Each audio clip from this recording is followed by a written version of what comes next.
Chris Lenois back with you on the Green Mountain Mornings program at 16 minutes past the 8 o'clock hour. The Morning Almanac with Arlo Mudgett coming up in just a little bit, brought to you on Tuesdays by the Chelsea Royal Diner. And spending the rest of today's program with staff reporter for the Brattleboro Reformer, Chris Mays, in here for week 3 in a row. Good to see you again, Chris. Yeah, good to see you too. Yeah, we're going to take a little break from each other after today. Maddie Shaw will be in it next week, but it's been good you filled in while she was down in Florida doing her pageant thing. And good to have you here today on primary day in the state of Vermont, because not only do people have choices at the polls for the different governor's races, lieutenant governor's races, but a couple of different communities that you cover have some questions to answer on the ballots. Let's start with Newfane. You had a story, top of the fold, front page yesterday in the Monday edition of the Brattleboro Reformer. They are voting on new town offices. Talk a little bit about the project. Well, the idea is to take out a bond in the amount of $950,000 and to build a new town office. The article doesn't say where or what kind of facility it's going to be, but the idea is that W&W will take over the town office. That's the building supply company. Yeah, W&W. Right next to it. Right. But there's a property in between the business and the town offices that the town office will go into. I'm trying to envision that. I haven't been out on Route 30 in a while there. There's space between the town offices and the WW building supply? Yeah. Is it wooded right now? Does it need to be cleared? No. No? Okay. I'm just not envisioning that. And that's So WW takes over that, and so how far have they gotten in the planning of this, or are they waiting to see if this bond vote gets passed first in terms of what the new town offices would look like? Have they started making plans? They have some conceptions, I guess, some concepts. But yeah, it really depends on how this vote goes. Right. If it doesn't pass, the idea is that they'll start talking about renovating the existing building, but town officials think that's a little bit too much. Yeah. Well, your story on Monday's Reformer had to do with an informational meeting last week about it. What was some of the reactions, some of the concerns raised by residents there? Well, I've heard from some people, they've called the office and they've said, we don't want to see this building taken down or, messed with, because I went to school there when I was a kid, and, it's got this historical significance to people in Newfane.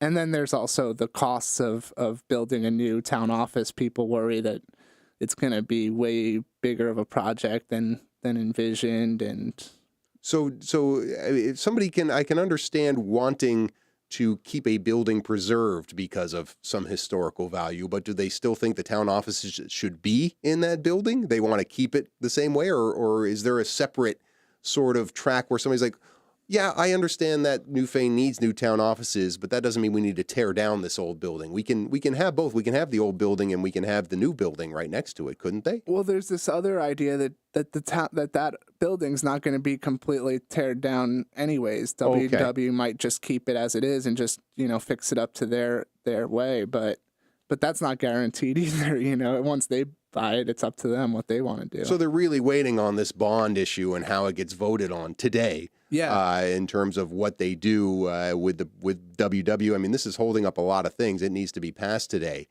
What is the support for it? Were there a lot of people in support for this project at that informational meeting last week, or were most people out there just expressing some of those concerns you just talked about? Yeah, most people there were expressing concerns, and I've heard from some of the officials they don't think it's going to pass. Really? The select board doesn't think it's going to pass? Yeah.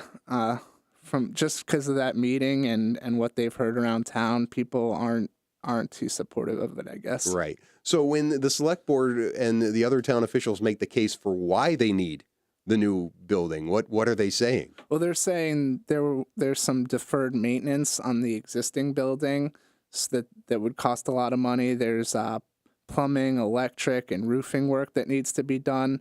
The plumbing kind of fits into the handicap accessibility of the building, which if they do new construction, they're going to have to bring it up to code to make it an accessible building, and everybody is agreeable to that, Right. Yeah, the current building isn't accessible. It's from however long ago it was. The bathrooms, the hallways, so.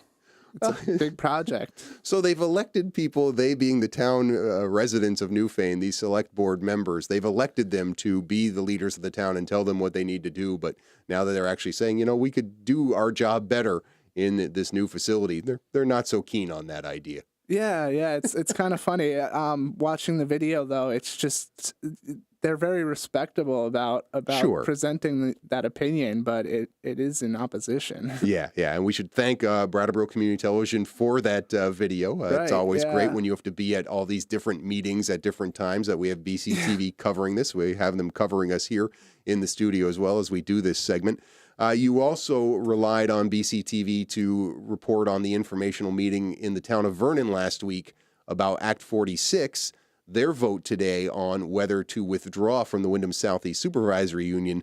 You had to rely on the BCTV footage because you were out covering that controversial rumble strips issue in Chesterfield. But this is pretty controversial as well in the town of Vernon. Well, I guess we shouldn't say it's controversial. It's controversial across the state, but Vernon, according to what Mike Hebert, the school board chair, said at this meeting, he thinks that people are pretty lockstep in the vote on how it's going to go today in the town of Vernon. Yeah, he said this to me before, and he said it to a bunch of other people too. He's worried there's no off ramp if they decide to join this merger between all the districts within the Windham Southeast Supervisory Union.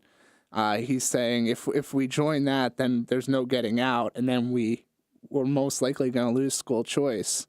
Yeah, that was the thing that really struck me when he said the same thing to me about the off-ramp. It's like you either vote to be in the union, but if you vote no, you're still in the new district. You just don't have any say into it. So I don't blame him for withdrawing from the study committee. But now this vote to withdraw from the Windham Southeast Supervisory Union, we've seen a similar vote in Jamaica, withdrawing from the Leland and Gray Union District over the same issue of school choice, right? Yeah, except the difference is Jamaica's talking about getting school choice, whereas Vernon's talking about keeping school choice. Preserving school choice. So what happens? I mean, it seems, again, like you're saying that they think Newfane is going to vote against this bond issue. It seems like people are going to vote in favor of withdrawing from Windham Southeast Supervisory Union into town of Vernon.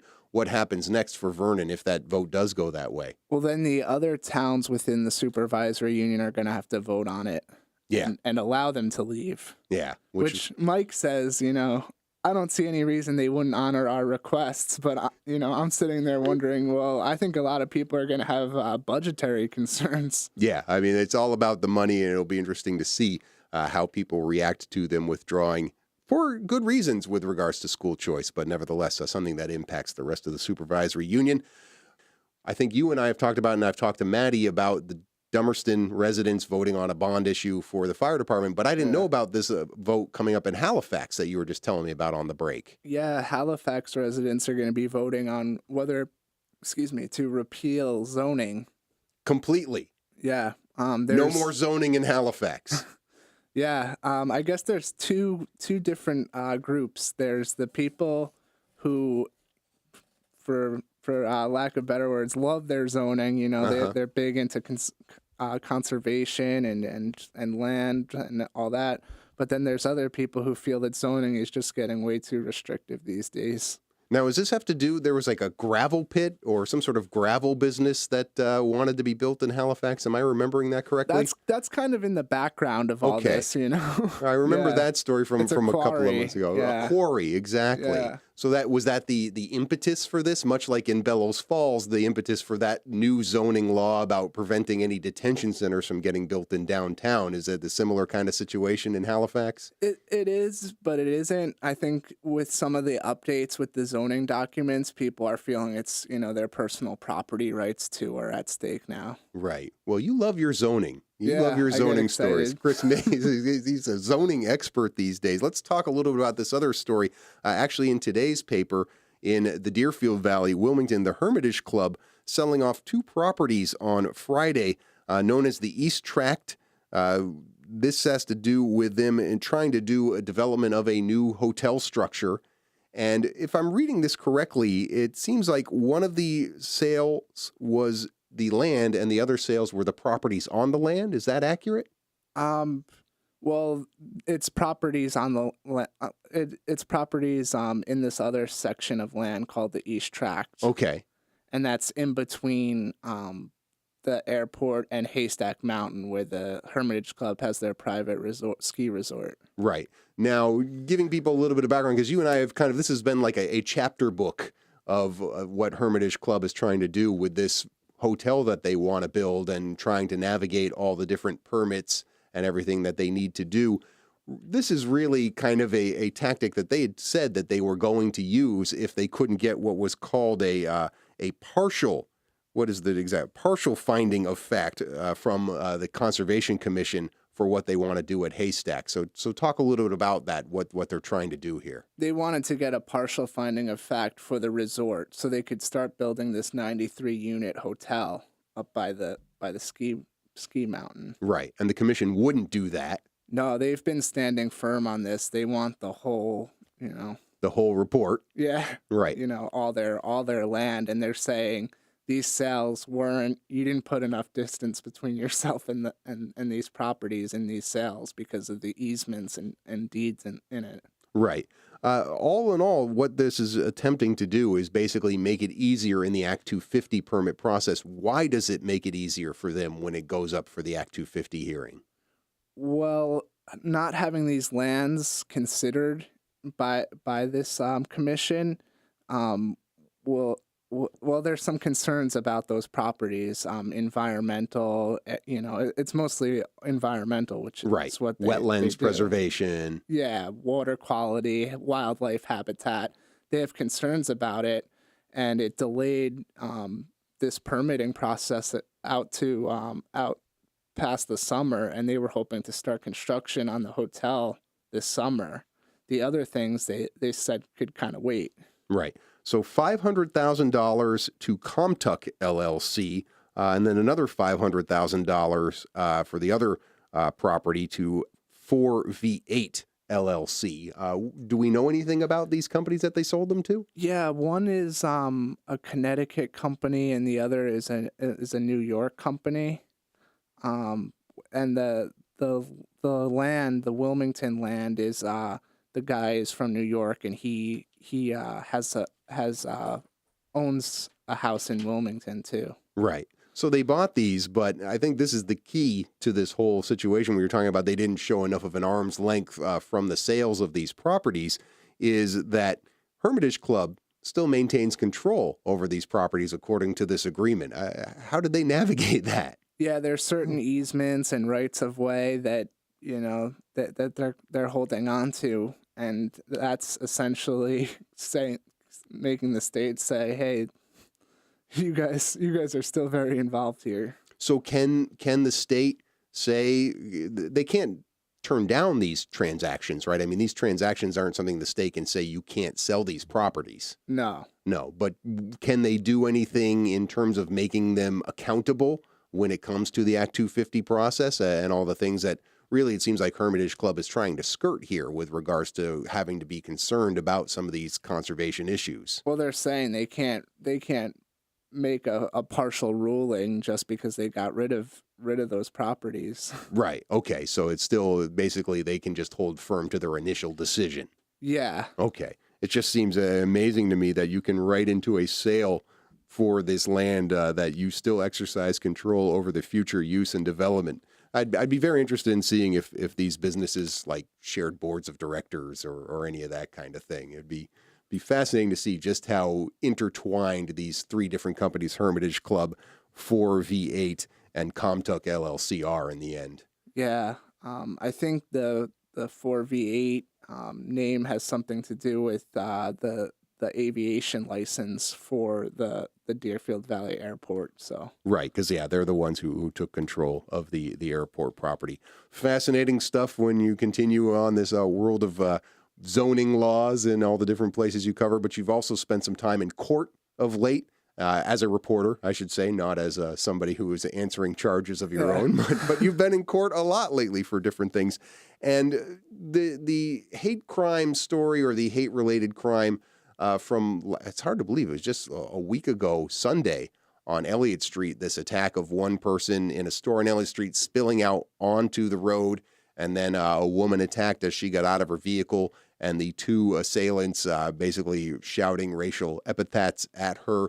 You were in court for those proceedings. You and photographer Chris Ratter. Didn't seem like this second suspect who was arrested after being on the run, Patrick Pollan, took the proceedings very seriously. No, he stuck his tongue out at our photographer and, right in front of the judge. I wasn't even paying attention, and I was like, but then thinking back to it, I thought, wow, I don't know if I would do that in front of the judge. You're facing some pretty serious charges. Right, yeah, and that was the photo that you all chose to run with the article, because I saw Chris on Facebook post a couple of different photos of Mr. Pollan in the courtroom, but it makes sense. I mean, if he's going to do that, you're going to run that photo. Yeah. Now, you would also, being somebody in the Deerfield Valley, know that he has a previous history with law enforcement in that area. Yeah, he bit a cop during an altercation in Dover, and he was charged with, I think he was charged with assault on a police officer or some kind of charge like that. Right. We don't know at this point of where he stands with those charges, if he served time for those already. I believe he did. He did already serve time, and he's out, and now possibly, allegedly, if he's really is found guilty of these crimes, going back. Yeah. It overshadowed this other story that you wrote about on Friday, another hate-related incident that took place on Clark Street back in June. Fill us in on some details on that. Yeah, we were aware of this hate-motivated crime a while ago, and we weren't sure. We didn't see David Chabre's name coming up on the court schedule, but then he appeared on that same day that Mr. Pollan was, and what happened with him was there was some kind of argument on Clark Street, and he was accused of threatening a woman with his dog and saying, come up here or I'll, have my dog bite you or something. And then when the police came, he started yelling at this other guy, and he said he said stuff that was that we're not going to repeat on the air. Yeah, and that can't be printed in the paper. But a similar scenario to the week before, where clearly some of the prejudices came out during the incident. Yeah, he referred to the man that was talking to police. He said called his daughter something, referred to her as a black slave. And so, yeah, it's just... I really think it's important. I know a lot of times print media gets pushback on covering stories related to crimes and courts. Do we really need to have all these details? Do we really need to expose? But when you talk about these hate-motivated crimes, it really does speak to a problem that is part of this part of Vermont and part of Vermont in general that is far too underreported, in my opinion. So I'm really glad that when these sort of stories come up, that the Reformer gives them the coverage that I think they merit, because it is something we all need to acknowledge, that there is a real problem beyond just the whole police violence, Black Lives Matter movement of late. There is a real problem with racism still in this area. Yeah. It has been an issue that's been going on since I was a kid in high school here, and even before that. Yeah. Do you have something you wanted to add to that? As much as people say things are getting better, you also have to show where things aren't getting better. Right, indeed. Let's talk about something better, though. Let's talk about, to close out, something a little more pleasant. Story you did about the White House in Wilmington, kind of marrying a few different things, farm to table with sushi. Yeah. Shouldn't that be like sea to table or lake to table or something like that? Well, they were saying farm to table meets Japan. That's how they were describing it. Because they have a sushi chef there now. Yeah, he came over from the clubhouse, which is this big base lodge at the Haystack ski area. And I guess the club members loved his sushi there, so they decided to bring him over for the summer to the White House Inn. Okay, so it's just like basically if you want sushi at the White House, you only have this summer, then he goes back to the club? Well, they're actually training 2 employees to be able to make some of the creations that he makes. Okay, and so how does the farm to table aspect come into that? Because then they have burgers. That's their other big selling point. They make burgers and salads and all types of interesting sandwiches, and Right. they use local products. They have a garden in the back they use. They use local berries for their pies. Yeah. Grass-fed beef and farm or well, I wonder. I don't know. I'm sure there's some kind of signature roll out there. Probably, indeed. Well, certainly yummy stuff if people are in the Deerfield Valley, a place to stop by. That story was in Friday's Reformer. Chris Mays of the Brattleboro Reformer with stories each and every day in the paper. What are you working on this week that we're going to see your byline on? Well, today there's a lot of the primary votes that we're going to be, I'm kind of like focused in on that. I'm kind of stressing out about it, I guess, a little bit. Right. But then there's also the Alive or Dead Festival happening in Woodford that I'm in the middle of working on, and there's a couple other stories on. All right. Well, we'll keep an eye out on that and look forward to talking with you about them next time you're in here. Thanks for your time this morning. Yeah, thank you. All right. Chris Mays of the Brattleboro Reformer. Reformer.com is their online home.